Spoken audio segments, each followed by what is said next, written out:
Hello students, इस channel पर मैं आपका बहुत दिल से स्वागत करता हूं। स्टूडेंट्स, अगर आप मेरा एक चैप्टर देख लोगे तो आपको मैथ में किसी भी क्लास में कोई दिक्कत नहीं आएगी, क्योंकि आपको हर चीज सिस्टमैटिकली और अंडरस्टैंडिंग के साथ समझ आएगा।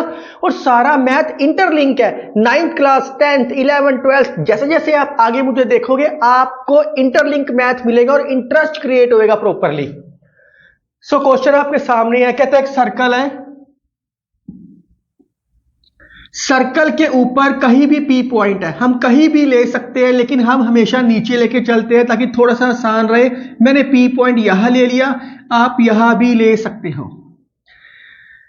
कहता पी पॉइंट है, 2 रेडियस है, कहीं भी बना लो 2 रेडियस, जो पी से इक्वी डिस्टेंस पे है। इक्वी डिस्टेंस का मतलब होता है इक्वल डिस्टेंस।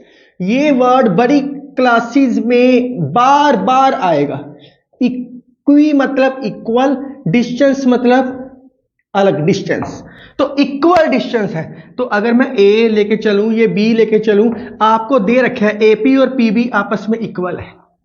तो कंस्ट्रक्शन करते हैं।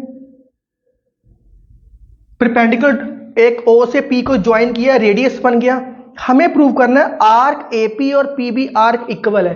कैसे? अगर मैं ये एंगल इक्वल कर दूं तो ये आर्क इक्वल होएगी। थ्योरम बोलती है equal angle has equal arc. ये एंगल कैसे इक्वल होएंगे? ये दोनों एंगल, अगर इन दोनों ट्रायंगल्स को मैं कॉन्ग्रुएंट प्रूव कर दूं, कॉन्ग्रुएंट प्रूव करूंगा तो एंगल इक्वल होएंगे बाय सिंप्लिसिटी। अगर एंगल इक्वल होएंगे तो आर्क इक्वल होएगी।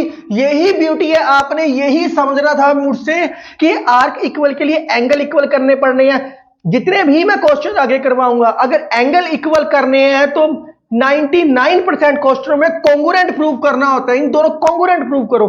कॉन्ग्रुएंट के लिए ट्रायंगल लेना पड़ता है, तो ये तो ट्रायंगल बनता नहीं। यहां से एक परपेंडिकुलर खींच दो एल, यहां से एक परपेंडिकुलर खींच दो एम, ये परपेंडिकुलर खींच दिया। अब ये दो ट्रायंगल बन गए। अगर दोनों ट्रायंगल को मैं कॉन्ग्रुएंट प्रूव कर दूं तो ये एंगल आपस में इक्वल होएंगे। अगर ये एंगल आपस में इक्वल होएंगे तो आर्क इक्वल होएगी। खत्म हो गया बस। गिवन क्या है स्टेटमेंट में? O is the center, O is the center and AP is equal to PB। ये इक्वी डिस्टेंस पे है, इक्वी डिस्टेंस पे। प्रूफ क्या करना है? प्रूफ क्या करना है? AP आर्क, ये P से इक्वल डिस्टेंस पे थे। AP इक्वल टू PB ना लिखो, नहीं लिखना तो क्या लिख लो?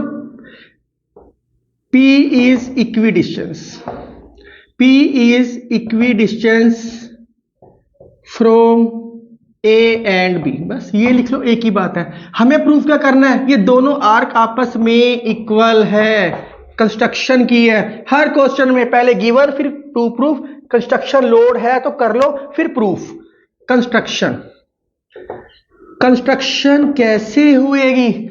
ज्वाइन ओपी, ओपी को ज्वाइन किया, यस, और PL is perpendicular to OA, PL को परपेंडिकुलर किया OA पे, और PM को परपेंडिकुलर किया OB पर। प्रूफ, प्रूफ मैं आपको बता चुका हूं। ये एंगल इक्वल करने हैं। अगर आपने एंगल 1, एंगल 2 लेना लेके चल सकते हो, क्योंकि इसमें जरूरत नहीं है। एक सिंगल दे रखे है तो आगे बता दूंगा ये मैं आपको। तो कौन कौन सा ट्रायंगल है?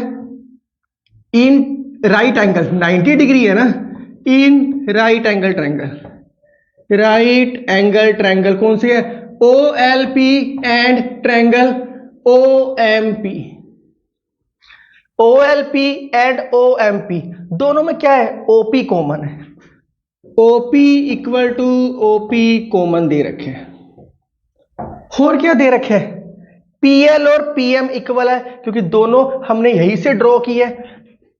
PL इक्वल टू PM, ये इक्वल है।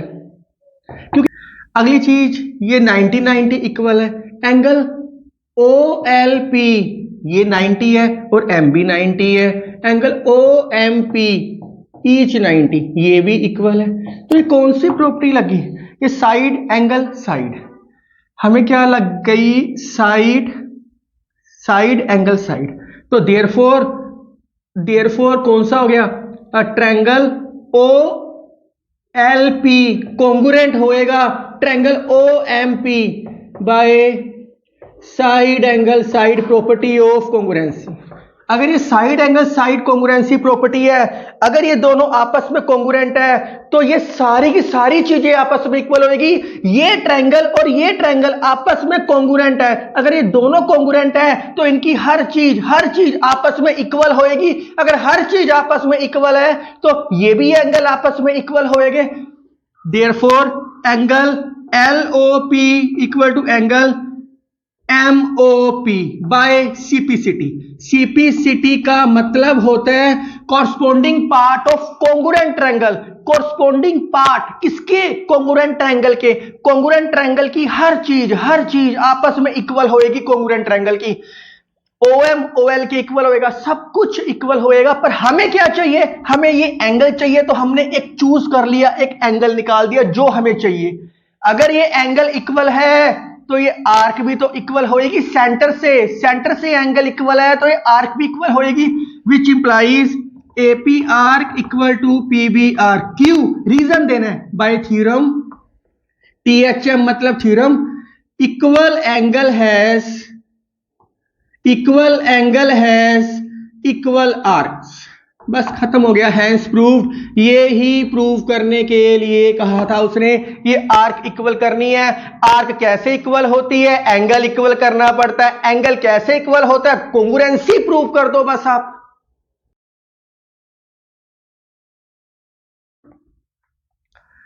नेक्स्ट क्वेश्चन आपके सामने है students, no thought is the best thought. कोई भी विचार ना करना भी एक विचार है। इस चैप्टर में यही चीज चाहिए, ज्यादा समझने की जरूरत नहीं है, सिर्फ बेसिक पे ध्यान दो, क्वेश्चन अपने आप समझ आएगा। स्टेटमेंट में गिवन है आपके पास AC और BD टू कोड्स है जो E पॉइंट पे इंटरसेक्ट कर रही है और AB आर्क इक्वल है CD आर्क के। AB और CD आर्क इक्वल है। अब प्रूफ क्या करना है आपने? To prove BE equal to EC, BE equal to EC and AE equal to ED, AE equal to ED। आपने ये चीज प्रूव करनी है। ये चीज कैसे प्रूव होएगी? अगर मैं इन दोनों को कॉन्ग्रुएंट प्रूव करूं, इन दोनों ट्रायंगल्स को कॉन्ग्रुएंट प्रूव करूं, तो बाय CPCT सारी की सारी साइड्स भी आपस में इक्वल होएगी। तो कंस्ट्रक्ट करते हैं, कंस्ट्रक्शन करते हैं। क्या करते हैं? अब ट्रायंगल बनाना पड़ेगा इसका। ये ट्रायंगल बना देते हैं, ये ट्रायंगल बना देते हैं। ज्वाइन AB एंड CD, इनको ज्वाइन कर दिया क्योंकि हमें ट्रायंगल बनाना था। ट्रायंगल में क्या होता है? एक ये एंगल होता है आपस में, एक ये वाला एंगल और एक ये एंगल। अगर कोई नाम देना चाहते हो दे सकते हो, नहीं तो कोई बात नहीं, कोई जरूरत नहीं है नाम देने की। कौन कौन से ट्रायंगल आ चुके हैं? एंगल AEB और DEC in proof. In triangle AEB and triangle DEC, ये दो ट्रायंगल लेके चलते हैं। इन दो ट्रायंगल में क्या है? AB और CD दोनों इक्वल होएंगे, दोनों कोड्स आपस में इक्वल होएगी। क्यों इक्वल होएगी? आर्क इक्वल है, आर्क इक्वल है तो कोड भी तो इक्वल होएगी। ये आपने किया है। Equal arc has equal code, equal arc has equal code. ये इक्वल होएगी बाय थ्योरम। मैंने ये थ्योरम करवाई है, आपको थ्योरम करवाई है। स्टूडेंट्स अब ये इक्वल कर चुके हैं, ये एंगल भी इक्वल होएगा और ये इस एंगल के इक्वल होएगा। तो मेरे को साइड पे प्रॉपर्टी लिखनी है, बड़ा एंगल लिखना पड़ेगा। अगर आप चाहो तो एंगल 1, एंगल 2, एंगल 3, एंगल 4 नाम दे सकते हो।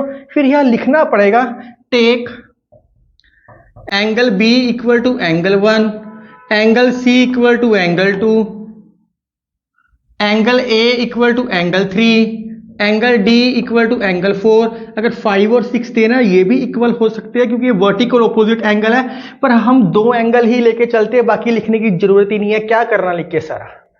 तो हमने एक कोड को इक्वल कर दिया क्योंकि आर्क इक्वल थी तो कोड को इक्वल कर दिया। एंगल 1 एंगल 2 के इक्वल होएगा, एंगल 3 एंगल 4 के इक्वल होएगा। नहीं तो अगर जिसने एंगल 1 और 2 नाम नहीं देना तो इसकी जगह क्या लिख सकता है, जो एंगल है वो बीच में आता है, एंगल ए बी ई होएगा एंगल डी सी ई के, और इसकी जगह क्या लिख सकता है, angle E A B equal होएगा एंगल ई डी सी। ये दोनों एंगल इक्वल होएंगे, ये दोनों एंगल इक्वल होएंगे, क्यों होएंगे, by property of circle same angle equal in same line segment, same angle equal in same line segment. तो ये इक्वल होएंगे। अगर ये क्या बन गया, angle angle side, therefore triangle A E B congruent होएगा ट्रायंगल डी ई सी के by angle angle side property of congruency. अगर ये कॉन्ग्रुएंट हो चुके हैं, कॉन्ग्रुएंट का मतलब क्या होता है, सारे एंगल सारी साइड्स आपस में इक्वल है, हमें जो चाहिए वो लेके चलते हैं। देयरफॉर बीई, इस ट्रायंगल का बीई इसके इक्वल होएगा ईसी के, एंड एई इक्वल होएगा ईडी के by corresponding part of congruent triangle by CPCT, hence proved. ये ही प्रूव करने के लिए कहा था, कुछ भी नहीं है क्वेश्चन में, ये साइड्स इक्वल करनी है, कॉन्ग्रुएंट प्रूव करो, साइड्स अपने आप इक्वल होएगी।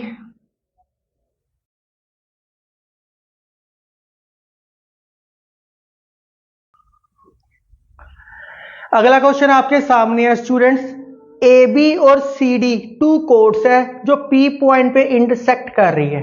गिवन है स्टेटमेंट में ए बी और सी डी कोड आपस में इक्वल है। आपको क्वेश्चन में कहा है प्रूव करो एडी आर्क और बीसी आर्क, एडी आर्क और BC arc, CB arc, BC या सीबी एक ही बात है, कोई फर्क नहीं पड़ता, सीबी आर्क आपस में इक्वल है।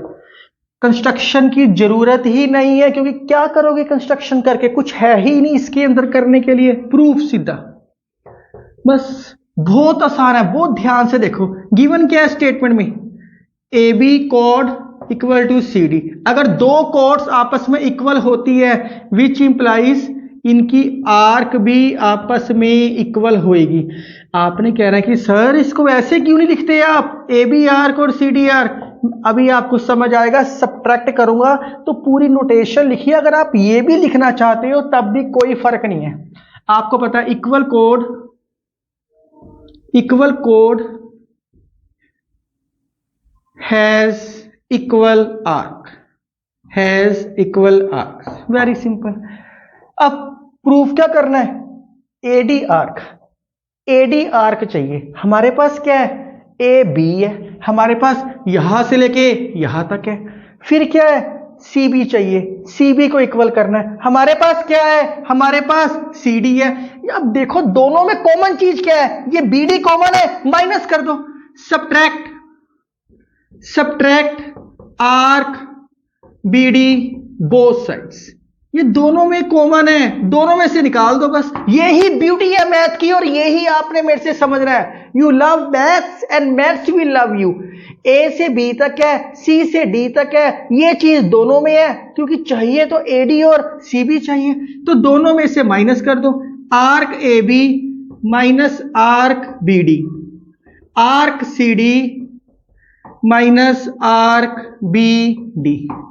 अब ए बी में से बी डी माइनस कर दिया, क्या बच गया, ए डी, तो arc A D. C D में से बी डी माइनस कर दिया तो क्या बच गया, C B, arc C B. इसको ऐसे लिखना है, ऐसे लिख दो, ए डी आर्क और C B arc, hence prove. ये ही प्रूव करने के लिए कहा था, कुछ भी नहीं है। स्टूडेंट्स मैं आपको इसके सारे क्वेश्चंस करवा रहा हूं ताकि आपको कोई बुक भी रेफर ना करनी पड़े। आप आराम से इसको राइट डाउन करो। इस वीडियो में सिर्फ इतना ही, अगले पार्ट में नेक्स्ट क्वेश्चन करेंगे। आप मेरे साथ बने रहो और मैथ्स की उड़ान भरते रहो। Thank you, take care.